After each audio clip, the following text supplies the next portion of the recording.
జ్యోతిష అభిలాష మిత్రులకు స్వాగతం.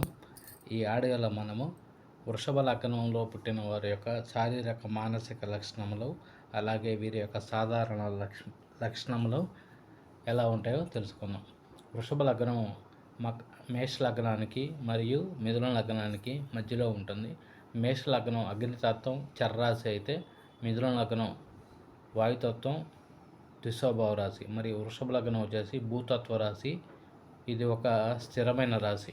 అందుకే ఈ లగ్నంలో పుట్టినోళ్ళు మేష లగ్నం వలె పరిగెత్తకుండా, మిథున లగ్నం వలె గాలిలో మేడలు కట్టకుండా స్థిరంగా వారి యొక్క ఆలోచనతో ఉండి ముందుకు సాగుతూ ఉంటారు.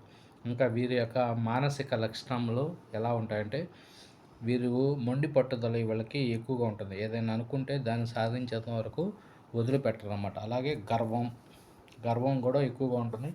ఒక లక్ష్యాన్ని నిర్దేశించుకొని ఆ లక్ష్యం కోసం నడుస్తారన్నమాట వీళ్ళు. అలాగే ముఖస్థుతి అంటే ఇష్టత ఉన్నను ఆత్మీయులుగా మంచి ప్రేమికులుగా ఉంటారన్నమాట. పక్షపాత బుద్ధి ఉంటుంది. స్థిర మనస్కులై ఉంటారు. అవి వీరి యొక్క మానసిక లక్షణములు. అలాగే వీళ్ళ యొక్క శారీరక లక్షణములు ఎలా ఉంటాయంటే, ఈ రాశిలో జన్మించిన వారు లావుగా ఉంటారు, అలాగే పొట్టిగా కూడా ఉంటారు. పెదవులు దళసరిగా ఉంటాయి.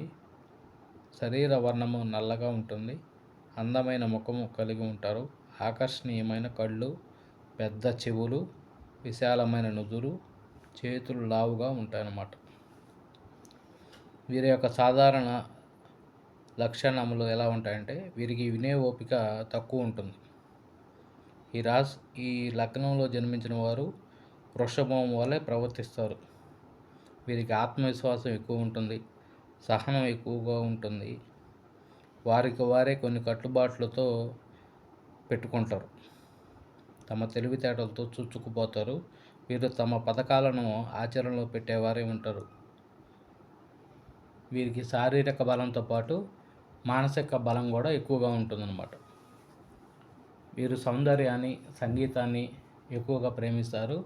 చాలామంది సినీ నేపథ్యంలో గాయకులుగా ఎక్కువ మంది రాణించడానికి ఈ లగ్నంలో పుట్టిన వారికి మంచి అవకాశాలు ఎక్కువగా ఉంటాయన్నమాట. ఈ లగ్నంలో చంద్రుడు కానీ ఉచ్చస్థితిలో కానీ ఉంటే వారు సినీ రంగంలో గాయకులుగా రాణిస్తూ ఉంటారు. వీరు అధికారం చెలాయించడం కోసమే పుట్టినట్టు భావిస్తూ ఉంటారన్నమాట. వీరికి 50 సంవత్సరాలు దాటిన తర్వాత తరచూ నరములకు సంబంధించిన వ్యాధులు వీళ్ళకి వస్తూ ఉంటాయి. వీరికి సంతానంతో సౌఖ్యం కూడా తక్కువగా ఉంటుంది. స్వస్తి.